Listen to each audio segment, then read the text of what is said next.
Bienvenue sur Teach, votre émission d'enseignement et de maturité spirituelle.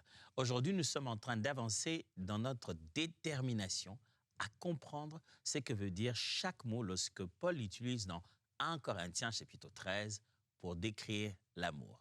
Paul personnifie l'amour. Il dit que l'amour est ceci, l'amour est cela. Il dit aussi l'amour n'est pas ceci, l'amour n'est pas cela. Entre autres, il dit l'amour ne cherche pas ses propres intérêts. Ça signifie quoi? Est-ce que les intérêts, c'est mauvais? Non, Paul n'est pas en train de dire que les intérêts, c'est mauvais. Il n'est pas en train de dire ça. Il dit simplement que celui qui aime ne devrait pas avoir un regard tourné que sur ses propres avoirs et le but de se plaire à lui et lui seul.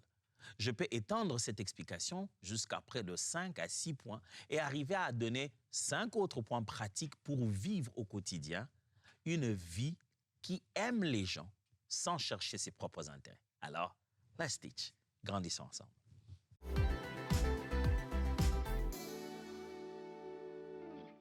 Souvenez-vous que Paul est en train d'écrire ici en grec. Il s'adresse aux Corinthiens, donc il ne va pas écrire en araméen ou encore en hébreu.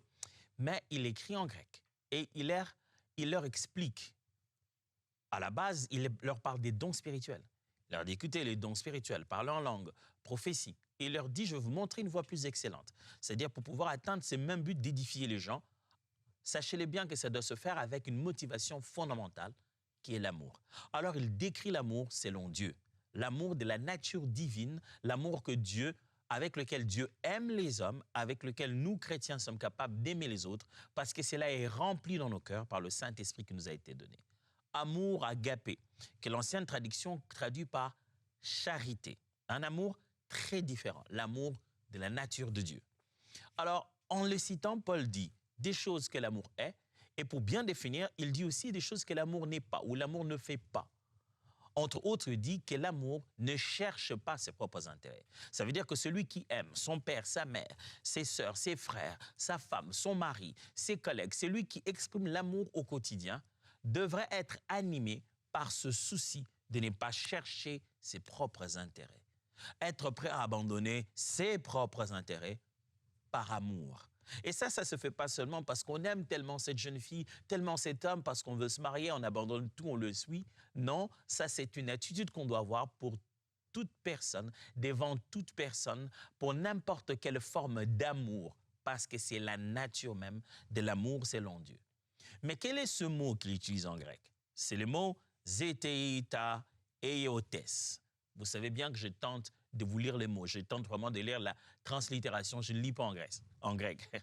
Ce mot veut juste dire « ne poursuis pas ce qui est à soi, renonce à l'égocentrage ». Le mot, quand il est traduit pour dire « l'amour ne cherche pas ses propres intérêts », il veut littéralement dire « l'amour ne court pas derrière ce qui ne va pas donner plaisir qu'à soi-même ». Ça ne poursuit pas ce qui est à soi-même. L'amour renonce à ce qui est égocentrisme, égocentrage. L'amour ne se dit pas « moi d'abord, moi d'abord ». Ah. C'est fondamental, n'est-ce pas? Parce que s'aimer soi-même à un niveau excessif, ça devient du narcissisme. Aimer les autres doit être basé sur l'amour qu'on se donne à soi-même. Mais dans cet amour sacrificiel, dans cet amour à la manière de Dieu, il y a meilleure conjugaison d'aimer lorsqu'on ne pense plus à soi-même seulement. On met les autres au centre. On ne se met pas au centre. On met le bonheur des autres, leur bien-être, leur sécurité. On met ça au centre. Ça veut dire quoi? Premièrement, ça veut dire que l'amour choisit le nous plutôt que le moi. Dans un contexte collectif, l'amour ne choisit pas ses intérêts personnels. L'amour choisit les intérêts de tous.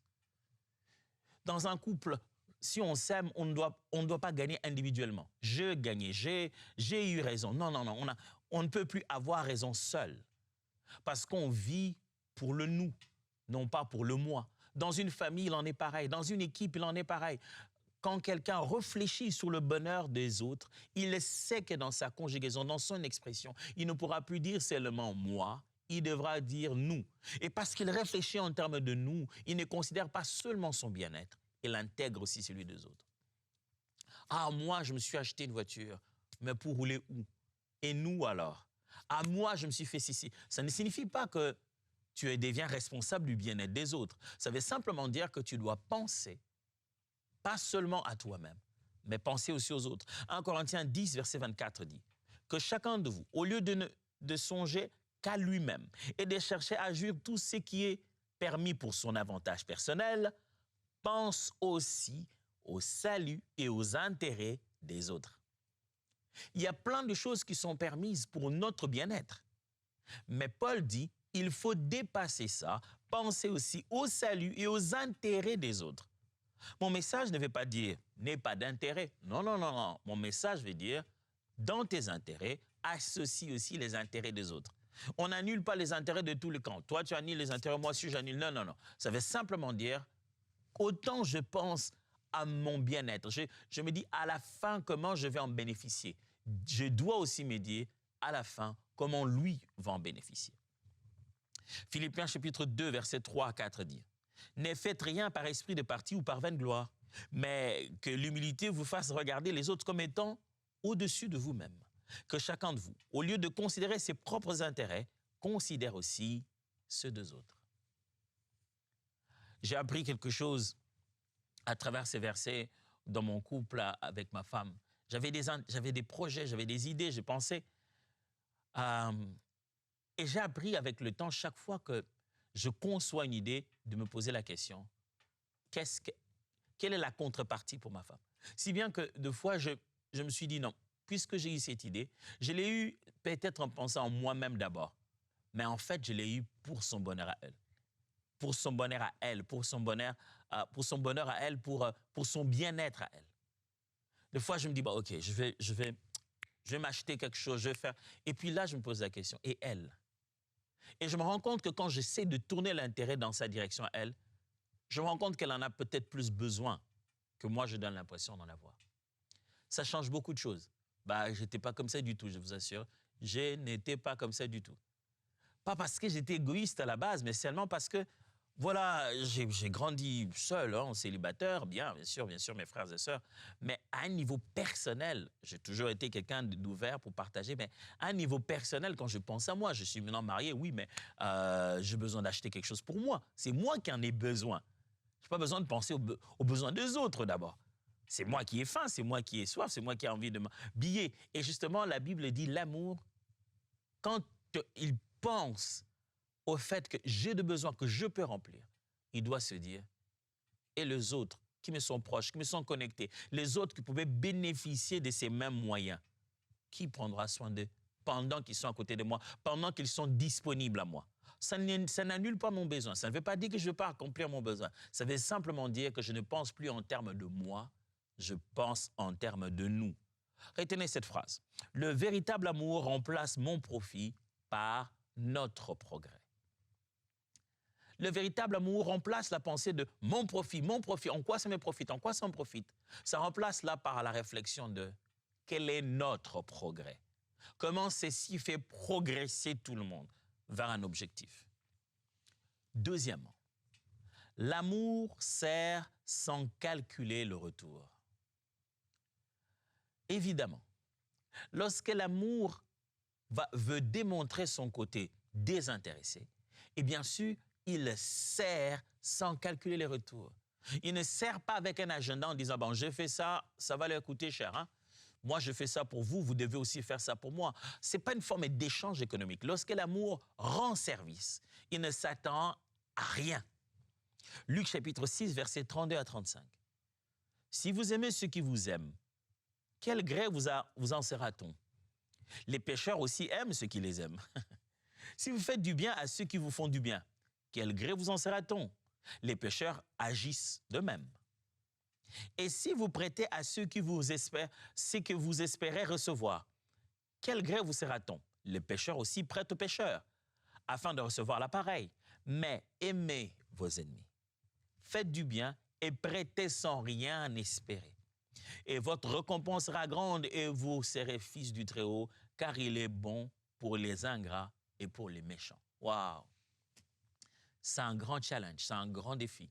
Jésus nous montre qu'on doit non pas seulement aimer ceux qui sont aimables, on doit même aimer ceux que l'on considère comme nos ennemis. Et il dit ici, à partir du moment où vous aimez vous aimez seulement ceux que vous aiment, bah, vous faites rien de différent. Même, il dit, les pécheurs, ceux qui ne connaissent pas Dieu, font pareil. Ils s'aiment entre eux, ils se donnent des choses entre eux, ils prennent soin des uns des autres. Il dit, pour que l'on voie que vous êtes vraiment de la race de ceux qui sont convertis. Aimez même vos ennemis, prêtez sans rien attendre de retour, donnez sans vous dire qu'on va me donner. Mon ami, si tu veux aimer, sache que l'amour donne sans rien attendre. L'amour donne du temps, l'amour donne de l'argent, l'amour donne des moyens. On ne s'attend à rien, on ne fait pas de calculs, on donne un point, c'est tout. Actes des Apôtres, chapitre 20, verset 35. Acte 20, 35. Je vous ai montré de toute manière que c'est en travaillant ainsi qu'il faut soutenir les faibles. Et c'est rappeler les paroles du Seigneur qui a dit lui-même, il y a plus de bonheur à donner qu'à recevoir.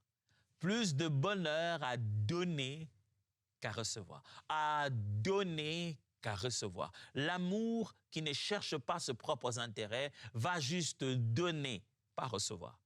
Retenez cette phrase. Si j'attends un retour, je fais du commerce, pas de l'amour. Faire du commerce n'est pas une mauvaise chose. La Bible nous demande de le faire. La Bible nous demande de faire le commerce, de faire des échanges. Elle nous montre comment le faire de la bonne manière, avec les valeurs de la foi. Mais quand c'est aimer, c'est aimer. Quand c'est commerce, c'est commerce.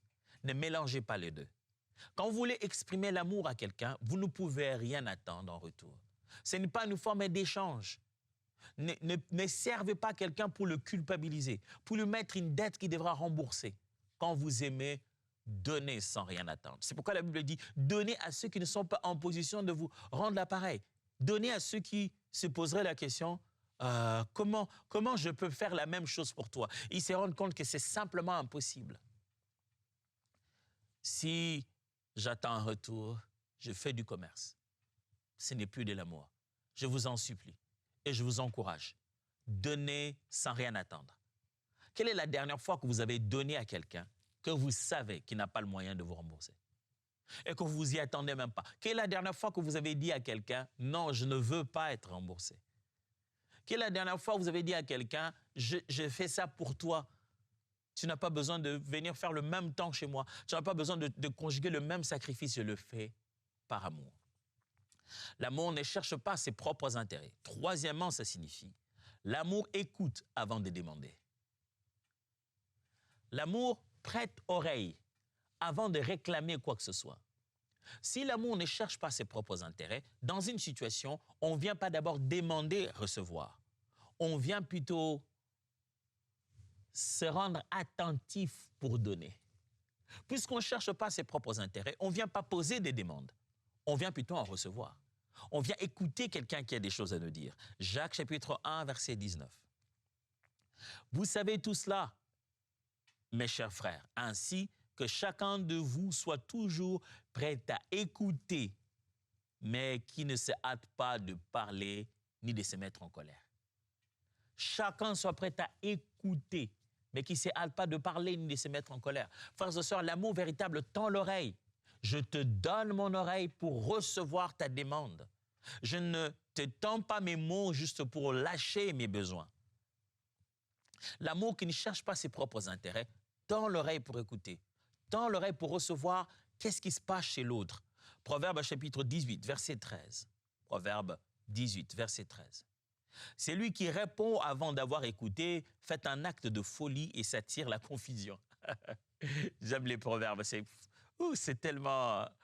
fort les proverbes. Il dit, c'est lui qui répond avant d'avoir écouté, fait un acte de folie et s'attire la confusion. Écoute d'abord. Ne te précipite pas à parler. Si tu ne cherches pas tes propres intérêts, alors écoute l'autre en train d'exprimer ses intérêts. Retenez bien cette parole. Comprendre, c'est déjà commencer à aimer. Quand vous comprenez quelqu'un, vous saisissez ce qu'il veut, vous êtes capable de lui dire ce qu'il pense, de lui rendre ce qu'il vous a dit. C'est déjà un premier pas clair vers l'amour. Quelqu'un se sent aimé lorsqu'il se sent compris. Pour le comprendre, il faut de l'écoute active, il faut l'entendre. Si tu ne cherches pas tes propres intérêts, ça se montre par ta capacité d'entendre, de rester là, d'écouter attentivement l'autre et de penser à lui rendre, de lui montrer qu'on l'a compris. Celui qui se sent compris se sent aimé. Quelqu'un a besoin de se sentir compris dans ton entourage. Tu te dis, mais j'ai tout fait, mais il a toujours l'impression que je ne l'aime pas. En fait, jusqu'ici, tu ne le comprends pas. Tu ne la comprends pas. Dès qu'elle commence à parler, tu arrêtes pour dire, mais j'ai compris, je sais, c'est toujours le même problème, tu as toujours besoin de ceci et de cela. Tu ne lui laisses même pas le temps de s'exprimer. Tu as déjà tranché. Comment veux-tu qu'il se sente aimé si tu as tranché avant qu'il n'ait fini de parler? Quatrièmement plutôt, n'oubliez pas, nous sommes en train de parler de l'amour. Un amour qui ne regarde pas ses propres intérêts. Écoutez, quatrièmement, l'amour renonce à ses droits pour gagner la personne. L'amour ne cherche pas ses propres intérêts. Ça signifie quoi? Ça signifie qu'aimer, c'est quelquefois renoncer à ses propres droits pour gagner la personne en qui on est en relation.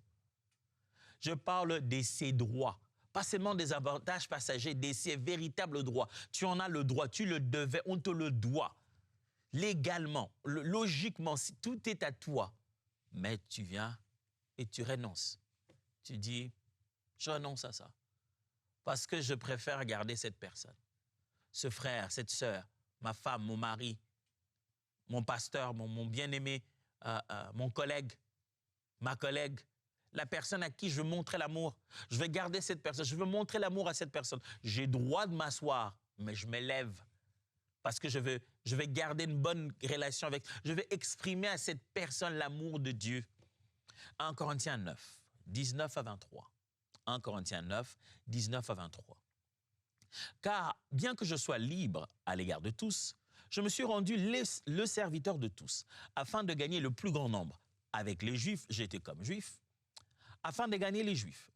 Avec ceux qui sont sous la loi, comme sous la loi, quoique ne sois pas moi-même sous la loi, afin de gagner ceux qui sont sous la loi. Avec ceux qui sont sans loi, comme sans loi, quoique je ne sois pas sans loi de Dieu, étant sous la loi de Christ, afin de gagner ceux qui sont sans loi. J'ai été faible avec les faibles, afin de gagner les faibles. Je me suis fait tout à tous, afin d'en sauver de toute manière quelques-uns. Je fais tout à cause de l'Évangile, afin d'y avoir part. Regardez ça. Quand il était fort, il s'est comporté aux faibles comme s'il était faible. L'une des expressions fortes d'un amour sincère, c'est la capacité de renoncer à ses propres droits pour le bien-être des autres. Et c'est ce que la Bible parle. La Bible dit ici quand elle dit que l'amour ne regarde pas ses propres intérêts. Romains chapitre 15, versets 1 à 2. Nous qui sommes forts, nous devons supporter les faibles. Nous devons supporter les faiblesses de ceux qui ne le sont pas. Et ne pas nous complaire en nous-mêmes. Que chacun de nous complaise au prochain pour ce qui est bien en vue de l'édification. Waouh! Pour trouver l'édification, on ne doit pas juste penser à soi-même. Il faut renoncer à ses propres droits quelquefois pour gagner la personne, pour maintenir la relation, pour maintenir l'amour. Vous savez, comment on reconnaît qu'une personne a mûri dans son amour? C'est quand on regarde combien de droits auxquels il a renoncé. Regardez un couple mûr qui a grandi. Tu te rendras compte qu'il n'en fait que ça. Renoncer aux droits. Vous savez, à un moment donné, on s'est dit, mais moi, j'ai trop renoncé. Moi, je ne le vois jamais renoncer à quoi que ce soit. Mais c'est à tour de rôle. Et ça, c'est dans toutes les relations. Il y a un moment où tu as l'impression qu'il n'y a que toi qui as renoncé. Mais viendra une autre saison où ce sera que l'autre qui sera en train de renoncer à ce droit pour te maintenir. On ne peut pas vivre tous ces droits et aimer comme il se doit. On a quelquefois besoin de mettre de côté certaines choses pour exprimer mieux l'amour. Écoutez cette phrase. Je peux avoir raison et perdre le cœur. L'amour choisit le cœur. Je peux avoir raison et perdre le cœur. Tu as raison, en fin de compte, on a vu, oui, tu as raison, moi, c'était mon droit, je devais l'avoir. Tu as fait et tu es sorti là en disant, j'ai raison, j'avais raison, j'ai défendu mon droit. Mais on peut pas. Mais oui, mais j'avais raison, il fallait que je le dise. Tu as eu raison, c'est bon, c'est fini, ok. Mais tu as perdu son cœur. Qu'est-ce que tu veux rentrer avec à la maison? Le cœur ou la raison? Tu veux garder la relation ou continuer à avoir raison? La maturité de l'amour se manifeste lorsqu'on apprend à arrêter d'avoir raison. À savoir que les choses sont, elles n'ont pas besoin d'être validées. Quelquefois, tu as simplement raison et tu n'as pas besoin qu'on valide. Si les faits sont tels qu'ils sont, tu n'as pas besoin de les faire valoir. Vaut mieux garder le cœur que tenter d'avoir raison. Cinquièmement, la cinquième des choses au sujet de l'amour qui se manifeste sans intérêt, sans chercher ses propres intérêts, c'est ceci. L'amour partage ses ressources. Quand Paul dit, vous devez aimer sans chercher, sans courir derrière votre propre besoin. Vous devez être capable de renoncer l'égocentrisme. Il veut dire, l'amour partage ses ressources. Ce qui est à toi doit être à quelqu'un d'autre. Ça, c'est la forme la plus pure de l'amour. Quand tu aimes, ce qui est à toi n'est pas à toi seul. Ce qui est à toi devrait être aussi aux autres. Ça ne signifie pas que tu ne peux pas protéger ce qui t'appartient et que tout le monde doit entrer prendre les ressources n'importe comment. Oh non, tu es gardien de ces ressources. Ta responsabilité, c'est les distribuer intelligiblement. Mais tu dois réfléchir en disant que ça ne m'appartient pas qu'à moi. 1 Jean chapitre 3, versets 17 à 18. Si quelqu'un possède les biens du monde et que, voyant son frère dans le besoin, il lui ferme ses entrailles, comment l'amour de Dieu demeure-t-il en lui? Désolé. Petits enfants, n'aimons pas en parole et avec la langue, mais en action et avec vérité. Il dit, si un frère, tu as des choses du monde, et j'aime bien les termes, il dit les choses du monde. On ne parle même pas des choses éternelles, on dit des choses périssables ici. Et tu vois ton frère dans le besoin, pas quelqu'un qui te fait croire qu'il est dans le besoin pour manipuler tes émotions. Tu vois ton frère qui est dans le besoin, et toi, tu as de quoi il a besoin. Et ce n'est pas censé être utilisé à autre chose. Pourquoi tu lui fermerais tes entrailles? Pourquoi tu fermerais ton cœur, tu lui empêcherais de l'avoir? Et j'aime bien, la Bible dit, petits enfants, n'aiment même pas en parole, mais en action et avec vérité. Action et avec vérité. Partagez ce que l'on a. Proverbe chapitre 3, verset 27. Ne refuse pas un bienfait à celui qui a droit, car tu as le pouvoir de l'accorder. Wow, c'est fort ça. Quand tu as le pouvoir d'accorder à quelqu'un un bienfait et qu'il en a droit, ne le refuse pas. C'est son droit et le pouvoir est entre tes mains. C'est à toi de valider ce qui est son droit. Ne deviens pas un gardien infidèle des ressources. Comment peux-tu dire que tu aimes quelqu'un pendant que quand tu t'assieds sur la chaise qui garde et qui veille, qui signe, qui lève les options sur des ressources, tu bloques? Comment voudrais-tu que les personnes considèrent que tu les aimes? Je ne parle pas ici d'être complaisant et de donner à tout le monde n'importe comment, n'importe quand. Mais seulement sachez que l'amour partage ses ressources. Écoutez bien cette phrase. La générosité est l'orthographe de l'amour. Ça signifie ceci, la façon d'écrire, de laisser les empreintes de l'amour dans la vie des gens, c'est à travers la générosité. Partager ses ressources est une preuve forte d'amour. Les gens partiront et diront, cet homme m'aime. Pourquoi? Il a pris ce qui était à lui, il a partagé. Sixièmement, l'amour sans intérêt. Ça signifie l'amour protège le plus faible. Quand on dit l'amour ne cherche pas ses propres intérêts, ça veut dire l'amour ne court pas pour ses propres besoins à lui seulement. L'amour se dit qui n'a pas la même vitesse si on courait, qui n'a pas les mêmes moyens si on devait acheter, qui n'a pas les mêmes opportunités si on devait en avoir, qui n'a pas les mêmes ressources. L'amour protège les plus faibles. Michée chapitre 6, verset 8, il est écrit. On t'a fait connaître, ô homme, ce qui est bien et ce que l'Éternel demande de toi, ce que tu pratiques la justice, que tu aimes la miséricorde et que tu marches humblement avec ton Dieu. Pratiquer la justice et aimer la miséricorde, c'est ce que Dieu veut. Vers le faible, il faut aller donner, soutenir, c'est ce qu'on appelle la miséricorde, venir au secours de ceux qui sont plus faibles. Jacques 1, 27. La religion pure et sans tache devant Dieu notre Père consiste à visiter les orphelins et les veuves dans leurs afflictions et à se préserver des souillures du monde. Tu es chrétien, tu vas vraiment à l'église, tu es vraiment converti? Voici l'une des preuves fortes qu'il faut manifester. C'est visiter les veuves et les orphelins dans leur affliction. Il n'y a pas que la sanctification. La partie se préserver de toute souillure, vivre dans la crainte de Dieu, on aime bien ça. Mais la partie visiter les veuves et les orphelins dans leur affliction. Celui qui aime Dieu doit aimer son frère. Et ça se manifeste par la protection que l'on fait des faibles. Est-ce que quand tu es quelque part et tu remarques que quelqu'un est faible, qui n'a pas les mêmes moyens, les mêmes capacités, est-ce que tu sais le protéger? Écoutez cette phrase. L'amour se met du côté de la chaise la plus fragile. L'amour se met du côté de la chaise la plus fragile. La chaise sur laquelle je suis assise depuis toutes ces années, superbe siège qui m'a toujours pris, cette belle chaise grise. Imaginez, ce qu'il n'y a pas, hein, mais imaginez que l'un des coins est assez fragile. Un coin à ma gauche ici, c'est un peu fragile ou bien c'est un peu troué en bas. Et c'est pas évident. Il faut être intelligent sur la manière de s'asseoir dessus. Il faut gérer son poids, gérer ceci. Mon expression ici veut dire ceci. Si tu aimes l'autre et tu sais qu'il n'est peut-être pas capable de gérer cette fragilité, toi, tu vas te mettre là où tes dextérités, tes capacités peuvent couvrir le danger. Et tu le laisses à lui, l'endroit où, sans les mêmes informations, la même force, il peut s'asseoir et survivre. C'est ce que ça signifie, protéger les faibles. De façon pratique, que devez-vous faire au quotidien? Qu'est-ce que vous et moi pouvons-nous commencer à faire pour vivre un amour qui ne cherche pas ses propres intérêts? Je vous propose 5 choses. Premièrement, donne quelque chose qui t'est utile à quelqu'un qui en a le plus besoin. Prends quelque chose chez toi. C'est utile. C'est utile. Ce n'est pas comme si c'est une décoration. Ça sert à quelque chose.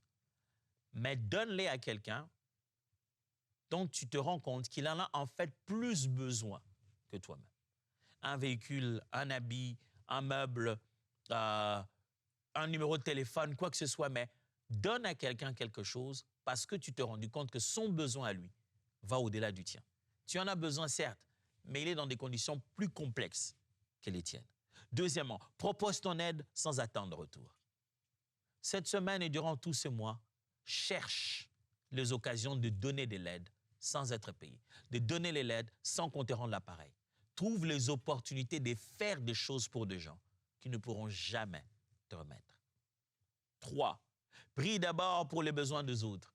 Dans tes temps de prière aujourd'hui et durant toute cette semaine, mon frère, si tu vas apprendre à aimer sans chercher tes intérêts, commence d'abord par le besoin des autres. Après que tu aies rendu grâce à Dieu, loué, glorifié le Seigneur, avant de faire ta longue liste de tes besoins à l'université, de ce que tu veux pour ton mariage, de comment tu veux que le Seigneur exauce dans ton ministère, prends quelqu'un d'autre, qu'il soit ta première conversation avec Dieu. 4. Offre ton temps d'écoute sans agenda. Apprends, si tu veux aimer sans les intérêts, donne du temps à écouter quelqu'un, sans avoir un agenda caché, sans te dire je l'écoute pour que je parle. Non, prends ton temps à écouter, à écouter, à écouter. Et faire du bien à quelqu'un parce qu'il a été écouté. Quelle est la dernière fois où tu t'es tu, toi? Tu as écouté. Tu as écouté ta femme. Quelle est la dernière fois où tu as ouvert une conversation pour l'écouter elle? Pas pour l'écouter pour que tu formates un argument. Non, pour l'écouter, lui donner plaisir, joie d'avoir été entendu et d'avoir compris ses besoins. 5. Donne anonymement. Même petit, anonymement. Pense à donner sans qu'on sache que c'est toi. Ça va libérer ton cœur de la quête des intérêts. Trouve un moyen de faire du bien, de donner de l'argent, de l'aide, une bourse. Fais quelque chose qui bénit la vie de quelqu'un d'autre sans que l'on sache. Trouve un moyen pour qu'on n'ait pas à savoir que c'était toi. Ça va libérer ton cœur de ce besoin permanent de chercher ses propres intérêts. J'ai été pratique? Alors super. Voyons-nous demain. Que Dieu vous bénisse.